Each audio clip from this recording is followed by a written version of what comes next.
Welcome to Straight Talk for Women Only. I'm Judy. I'm Janelle. I'm Mary. And do we have a show for you? Yes, we do. Tonight, we are going to talk about what would you do if your husband suddenly came to you and said, I'm gay. Pass away. What would you You do? would pass away? I don't know. I would be devastated. You I would would? be, yes. Oh, I would of be course. a plethora of emotions. I don't know what I would do. What would you do? Hit the road, Jack. Don't you? No. I really don't know what I would do. But probably the way I would hit be the road? feeling, he might want to hit the road for a minute or two while I regroup and recover. But really, I don't know what I would do. Guess it depends on a lot of things, But that's a I good can't question. even. What would you do? What would you do? What would you do? What would you do? Well, I'll tell you what I did do because it was my husband. Oh, The show tonight, Your husband. actually, who's the guest for tonight? Judy. I'm the guest. The guest, yay. She's the guest. Judy is our guest for this evening. Thank you very much. Tonight we're going to talk about my story, my testimony of what happened in my marriage, my first marriage, when my husband did come to me, and I did find out that he was gay. Oh. So now we need to know, what did you do? Oh. Well, we had been married for 11 years, and we were pastoring a church in Philadelphia. Mm-hmm. And all of a sudden, Jeff, my husband, he really started changing. He was like leaving and not coming home at night. And he had developed this friendship with this guy in our church who was the choir director and his secretary. And the guy seemed to hang around all the time. He was at our house constantly, and I didn't know what to think. so did you ever meet the guy when he hired him to be the secretary and the choir director? Apparently, because you were there. No, I didn't meet him. When he first met him, I didn't meet him because I was in Memphis visiting with my mom. Okay. And he called me and kept telling me about this wonderful guy that he had met. And that the guy was going to travel with him when he went out preaching. My husband was a pastor, and he traveled a lot and preached. And so when I got home from visiting with my mom, he had already gone with him on a trip to a church. Really? To minister. When he went to minister, the guy had already gone with him. Wow. And I didn't know that the guy was coming from a homosexual lifestyle background. And you didn't go with him because?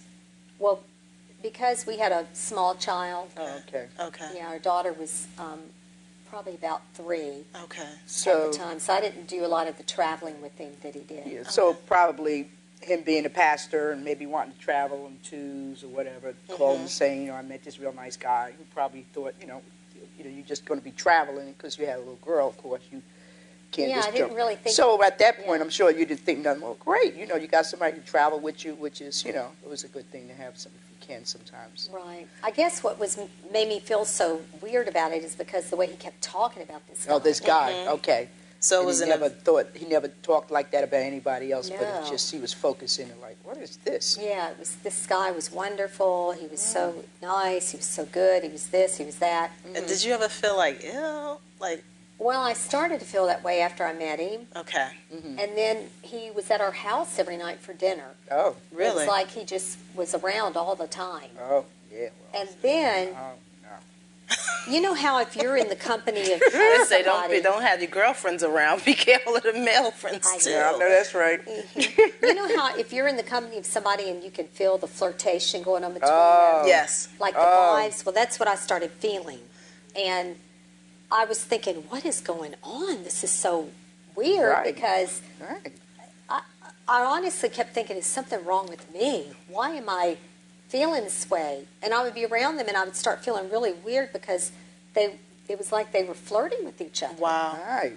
So, with you feeling like that, did you ever confront?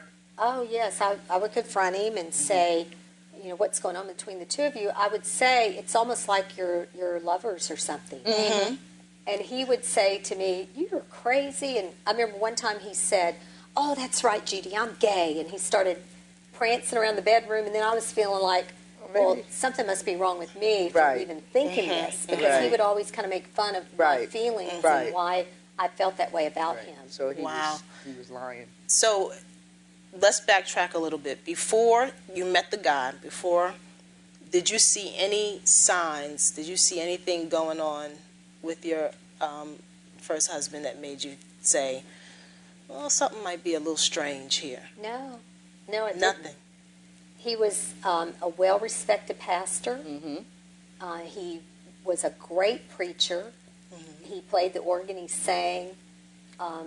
He went to large churches and held meetings. You knew him since you were 16 or 17 years old, right? We got married when I was 17. Right. I had just turned 17. Been married, what, for how many years? 11. 11 years. Okay. Wow. So now all this stuff starts, this is new. This is a new attitude. He got new behavior. Right. So you're like, what in the world? Because that's not him. Yeah, it wasn't him. I had never seen things like that out of him. Wow. So I was really shocked. I felt like, almost like I explained it like this whirlwind came into my life. It was just swirling, and I couldn't stop it, and I didn't know. And it was like it was taking everything away from me, and I didn't know what was happening. So at that point, he's saying, "Oh, I'm not gay. What are you talking about? What do you think I'm gay? Blah blah blah." You know, and then you start questioning your own self, and so in all that questioning and thinking about it and praying about it, I'm sure. And so now, how did you find out that and be able to really find out that this thing was for real and he had to fess up? Okay. He started leaving on Sunday nights after service, and he would tell me he was going to a hotel to pray, but I was never allowed to have the number of the hotel, so I never knew where he was. Really? And he would go, and then he would come back sometimes Monday afternoon, Monday night, and he would just say to me, "I just need to get away. After the weekend of services, I just need to get away." And so that was in itself strange, because we always did everything together. Right. And then this one Sunday night, my sister-in-law from New York, his sister Liz, she called me, and she kept saying, "Judy, what's going on? Something's not right there between you and Jeff. What is going on?" Right. And I was really trying to hold my marriage together, trying to act like nothing was wrong, trying to keep going, even though it was like I was walking on thin ice and getting ready to drown any minute. So I said to her, nothing's fine. And she said, "Well, I think I need to come there." And I would say, no, Liz, don't stir anything up. Don't come here. Right. Everything is fine. But she didn't listen to me, and she came, and I didn't know she was there. She came and sat outside our church on a Sunday night, and it was in the summertime, so the windows were open, and you could hear Jeff preaching. And so she sat out in her car and listened to him preaching. And then after service, I went home as usual with my daughter, and he went on his wherever he went, and Liz followed him. Wow. Now, before she came down, what gave her the idea that something was going on? Because, like, there were times that I would talk to her. Okay. She was real close to him, and she noticed something wasn't right, and she kept hearing about this guy named. So she was hearing the same thing. She kept hearing about the guy. The guy. You're fine. And that's what happened. She kept hearing about the guy, and she kept saying to me, "Who is this guy? And why is this guy so wonderful? And why is he talking about him all the time?" Right. And then she would say, "Judy, something's not right. Who Okay. is this guy?" That's very interesting, because if you really look at it, her being his sister and realizing this is out of the norm, this is not his behavior. Right. So that showed right there. This is something that was new, that was happening. Right. Because she's being his sister, would have, but it was just something that was out of the norm. That was not him. Right. That was not him. So that was interesting. So she came all the way down, sat there and listened, and then after she sat and listened, and she did what after that? She followed him. She followed him. Where did she follow him to? Well, I was at home. Of course, I was in bed, with my daughter. Sure. And she came and started banging on my door. It was about 1 o'clock in the morning. Okay. And I went to the door, and she said, "Judy, go get dressed. You're coming with me. I know where Jeff is." Oh, okay. So I remember saying, "Liz, what? Why aren't you here?" Right. And she said, "Go get your clothes on now. You're coming with me." Right. Wow. So I called this lady in our church and asked her would she keep. I said, "I have an emergency. I need to drop my daughter off. Will you keep her?" And thank God she didn't ask any questions. She was a lady in our God church. had it already laid out for you. So we took and dropped my daughter off, and then she drove me to this apartment building, and she said, "He's in that apartment building with the guy." Wow. She had watched them go into the building together. Wow. So we got out, we went up, we knocked on the door. That was my next question. What happened next? The guy came to the door, and he wouldn't open the door. Okay. And so Liz said, "We're here for Jeff, open the door." And he said, "He's not here." And so Liz said, "If you don't open this door right now, I'm going to call the police." And so he opened the door. Well, when he did, I pushed past him and went into the apartment, and he started fighting Liz. Wow. And Okay. he picked her up, he threw her across the foyer of the apartment. Wow. And she hit the wall, and, he was pounding her. Wow. And she was, What? yeah. Wow. She was trying to fight. She was fighting back and just trying to get away Sure, from me. get away from him. So I Absolutely. went into the apartment. I started looking all around, and then I opened the closet, and there was Jeff in the closet he was Nothing on him. no clothes on. Nothing. Yeah. Oh, my. And after you opened the closet, he's standing there, or sitting there, or whatever he was Sitting doing. there. Sitting there. What's his reaction? What's he say? What's he do? He just looked like he was shocked, like he was in another world, like he couldn't even respond. And I was screaming, and I kept saying, "How could you do this to our daughter? How can you do this to our church?" And I was calling him all kind of names.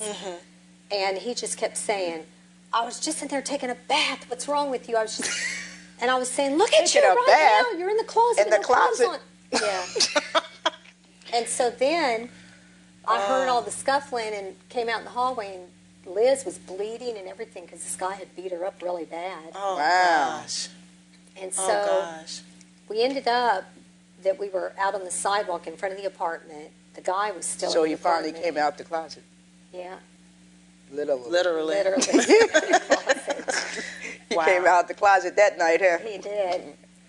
So Liz was so devastated that she just said to me, "Judy, I have to go. Right. I can't stay here." See, I that have was to her go." brother, and it was hurting Yeah. her too. Wow. So Yeah. she left. She got in her car and left. Yeah. You're standing on the We're sidewalk. standing on the sidewalk. And you have to go back home. So I'm still like yelling at him and trying to get him to respond to me. And I kept saying, "What about our church? What's going to happen to our church? What's going to happen to our daughter?" So we ended up that he had parked our car in this garage, inside a garage. Okay. And so we went to the car. He said where the car was. And we got in the car and we went to our house. And he went in and got him in bed and, like, covered up. So and this just was a laying there. silent car ride, and then he gets You know in the what? house. I don't remember what the car ride was Okay. like. A lot of things I don't remember. It was a a long long time, ago. right. Oh, yeah, right. it's a long time. And actually, I've never told this part of the story before. So, Okay, yeah. Right. so he got in the bed, and I kept going in there and trying to talk to him. And it was like he wouldn't even respond. He looked like he was just like in a stupor. Wow. And Wow. I want to take a moment here to speak to our audience and just to say to you, if there's a woman out there and you have experienced this, Straight Talk for Women Only is here to let you know that you are not the only one. And we are here to be a safe place for you, to just agree with you in faith, agree with you in prayer, and also to let you know that there's a place where they're talking about things that no one else may be talking about. And if you want to continue to see us on the internet and on Facebook and on Twitter, we are asking you to just make a donation of $5, $10, $25, $50, whatever God lays on your heart. You can go to straighttalkforwomenonly.com and make that donation. We want to continue to be here for you, and we want you to be there for us. So we want to thank you for that. Yes. Amen. Thank you. Absolutely. So you can continue. Absolutely. So we're home. You're home. And He's he's in the not bed. talking to Right. me or responding. So I packed the bag, packed my daughter's bag, said, and I "I'm went in outta the room here." and I said, I'm leaving. And he never. responded, huh? So you got Wow. you got your clothes all Oh, packed. no, I do remember him saying, I remember him saying, it's all over now. Okay. It's all over now. I've lost the church. I've lost everything. It's so all he over. was. Okay. Yeah. Okay. So he I just was remembered that. looking that at he the said whole that. picture now. It's all over now. Everything. You're leaving. The church thing is going to be a done deal. Mm-hmm. So now he's in a ball of confusion Right. himself. He's don't know which way to go. Right. Yeah. So you pack up. You I leave. left and I drove to Liz's. I took our car. Right. And that was the thing. He didn't even try to stop me from taking the car. He just laid there. The fight left him. I went to our bank account. I withdrew all the money. Yay for you. There wasn't a lot of money, though. Wasn't that much? Was that enough to get to New York, though, right? Get where Yes, you needed enough to for go, me right? to get to New York. And then I stayed at Liz's for a couple of weeks. I ended up calling the bishop of the organization we were part of with our church. And he contacted my husband and set up a meeting. And I came back to Philadelphia for that meeting. Right. Okay. We had the meeting, and he tried to deny everything in the meeting and said he was just in there Still. taking a bath. He still was, yeah. Now, was the guy around anymore during this time, the secretary? I'm sure he was, but Okay. you know, I wasn't there. Okay. But I'm sure they were still. Oh, he probably was Still giving him a lot of together. comfort. He needed a little comfort by that time. He definitely needs some comfort. Right. You weren't going to give it to him. You need somebody to give him some comfort. Help us, I mean, Lord. that was his lover, right? Yeah. But the interesting thing is, though, the guy was attracted to all the glitter of the ministry, Oh, the church, the and that's pastor, the something, right. bishops, the Okay. traveling. The anointing. And so it wasn't very long after That they that whole just split it up. relationship Over, just right. Fizzled out. because Jeff could no longer provide for him. I found out that Jeff had got in this apartment. So he's So they would using have a Jeff, place to too. go. He was what he Wow. was, Yeah. using Jeff and zero in on the area of weakness in Jeff. And Right. So worked he him. lost the apartment. Jeff couldn't provide for him anymore. Wow. And so that whole relationship just Fizzled right fizzled out. out. The enemy always sets you up, and then once you get caught, he leaves you. You know, he gives Yeah, you it's enough like a payday. courage Oh, yeah. to just, He sets you up for destruction. yep. He Yes. sets you up to lose, so he could rob, steal, and destroy, which he was robbing his family. He's robbing his child. He robbed his ministry. He wanted to destroy him. Yeah. So let's find out what happened in that whole scenario. Because I know that you're a woman of God. And I know you was crying out and praying to God. I knew that God was going to step in and do something. So what happened? Tell us the rest of the story. Where were you back then? I need somebody to tell me that. Because I just know that you was crying out to the Lord. Because I know you. I was crying out to God, but it's interesting that you just spoke to our camera audience and said if you're out there and you think that Right. this is not happening anymore, that's exactly how I felt.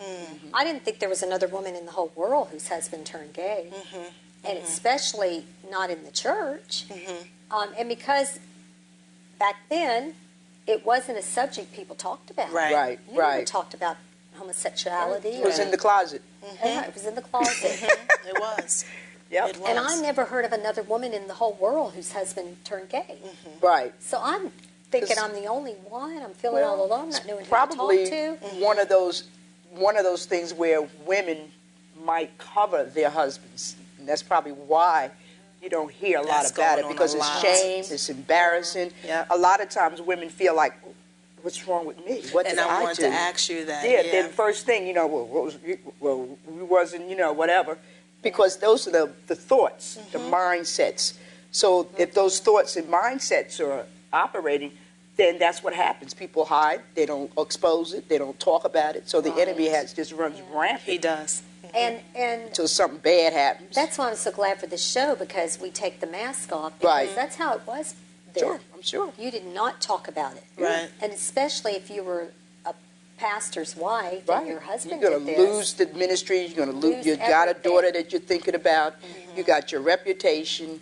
Here you think you're two God-fearing pastors of a church. Right. And here you're, you know. And So what are this people is, gonna say? yeah. Right. What are people going to think? Right. So I'm sure. And then now you're dealing with, he was probably your only means of support because you wasn't working. Right. Right? He was. So, and then you have to deal with that. I mean, you needed a God intervention. Absolutely. There is no doubt in my mind about it. Absolutely. If you didn't know him, you probably got to know him. Absolutely. And so the bishops tried to really keep things together. Okay. They tried to minister to him. They tried to keep our church together, but he really was not receiving. You know, he had a taste of that lifestyle, and that's what he wanted got him. at that point. Right.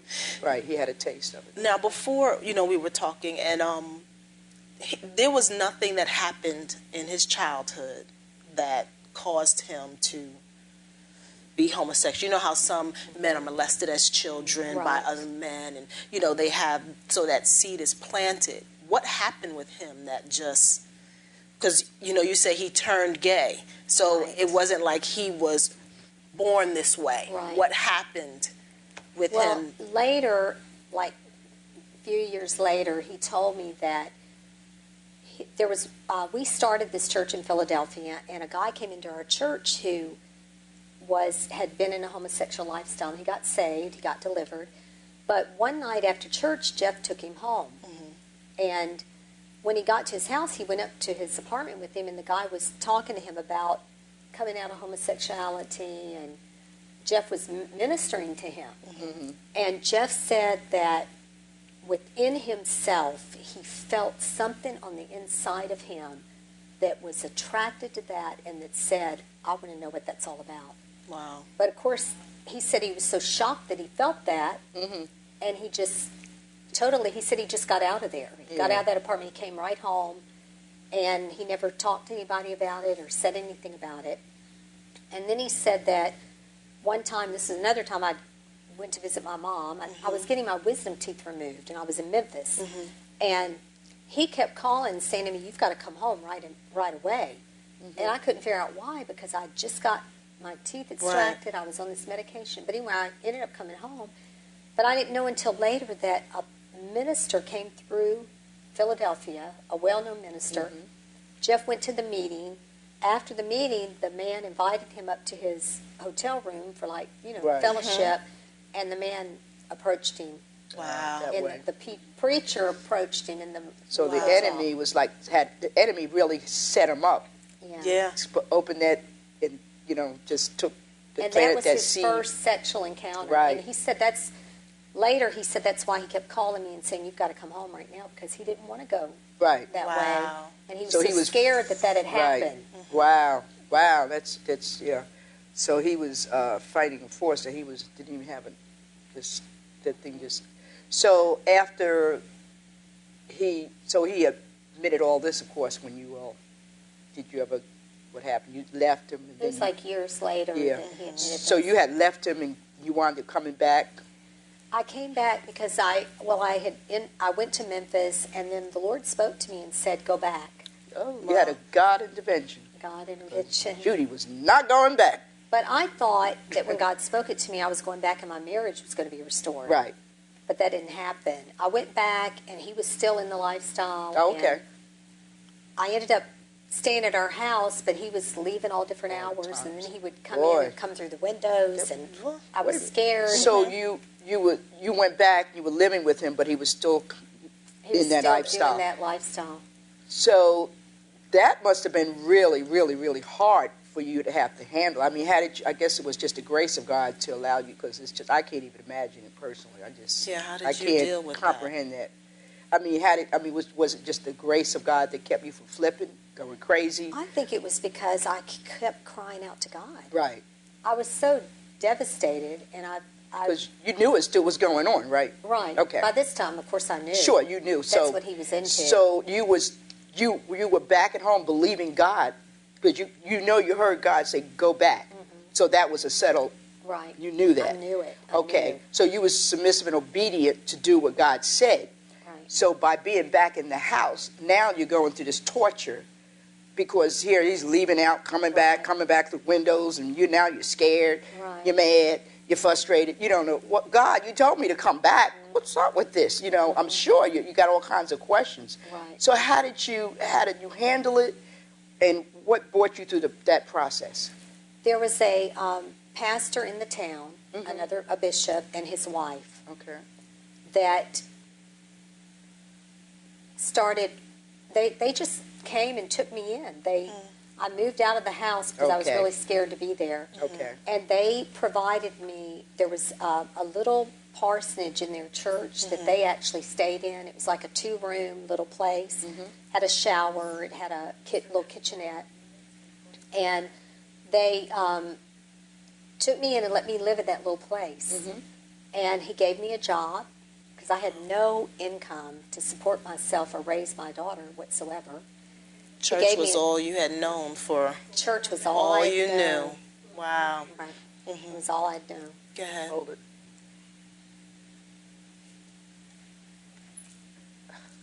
It stopped. What happened? Church was all you knew. Church was all I knew, and I didn't have any education in the world as far as Okay. secular, Okay. because all I had known was the church. So he gave me a job in his church school, Okay. and I was making minimum wage at the time was $4 an hour, Wow. Wow. Wow. $4 an hour. Wow. and I lived in this parsonage, little 2 rooms with my daughter. I ate in the shelter because he had a shelter there. I weighed 85 pounds. Wow. I'm wondering mentally what is going on with you during this time, because, okay, my husband's gay. I leave. God tells me to come back. I come back. My house is not safe. It's like not from glory to glory yet. It's going from Process. tragedy to tragedy. Worse to worse. Right. So Trauma to trauma. how are you, what's going on in you at this point? Really, I think I cried so much, and I just, it was like the Lord was the only one I could talk Sure. to, because all of our church people, a lot of them thought I had covered up this situation, so they got angry at me. Really? So instead of them supporting me, Thought they you would was- They left you. You thought they you wouldn't was talk one of to those wives that knew and didn't want to expose her husband, Right. and had him up there preaching every week Exactly. to us, Wow. sanctified Christians, Yeah, that's what and they- you knew all about it. Right. So they just stopped talking to you. Yeah. They're going to ostracize you now too, Right. because you're just as bad as So he I is. couldn't talk to them. Wow. And so I would just cry out to God. I would pound the floor in that little place I was living in. Right. And I would just cry out to God. I would tell God how angry I was and how disappointed. And I just, I really spent a lot of time in prayer. Okay. That was just seeking the saving, Lord. Right. saving grace, It was. basically. It was. So when you were praying and crying out to the Lord, of course, I know just because of what you was going through, was you actually praying for Jeff as well? Not at that point. At that point, you just Not yet. was there ever a point that you? I was real, because I was so hurt. by Yeah, it. sure. So you were just so traumatized by the situation that had occurred. So the pain and the hurt, the disappointment, and all that stuff that was just bombarding your mind, your heart. And I started fasting. I would fast a lot. Okay. One time I fasted 21 days. Really? Wow. I would fast like all the time and just pray. And then this church, though, that took me in, it was a church that Jeff had preached in many times, and he was always kind of like revered there. Okay. I mean, these were the churches where you wore robes and you were the man of God and Yeah. The all of man that. of God. The man of The God. man of God. What is that? And I was the first lady. Oh, The first lady. Wait. Did you was the wear first hats? lady. I wore hats every Sunday. Oh, you did? I can't even imagine her with no hat on. We're going to have to get a hat and have her come in with one on. Amen. No. Well, we're No. No more hats. Jeff made me wear hats. I mean, he would pick out my whole outfit. So after all this happened, I said, I will not wear a hat. Wow. Ever I've not worn a again. hat since. Well, we're going to have to change our hats now. Right. So if you're enjoying this show, which I know you are, and if it is touching you, if you know someone who is experiencing this and they need to hear that someone else has gone through it and has come out on the other side, send them to straighttalkforwomenonly.com. We are asking you to send donations to support us, keep us on the air, keep us bringing you hot topics with the masks off. Again, go to straighttalkforwomenonly.com, where you are graced For what you Face. Part 2, don't go nowhere. That's Part right. 2 is coming up because it's a powerful, powerful, powerful God intervention. Amen. God bless you.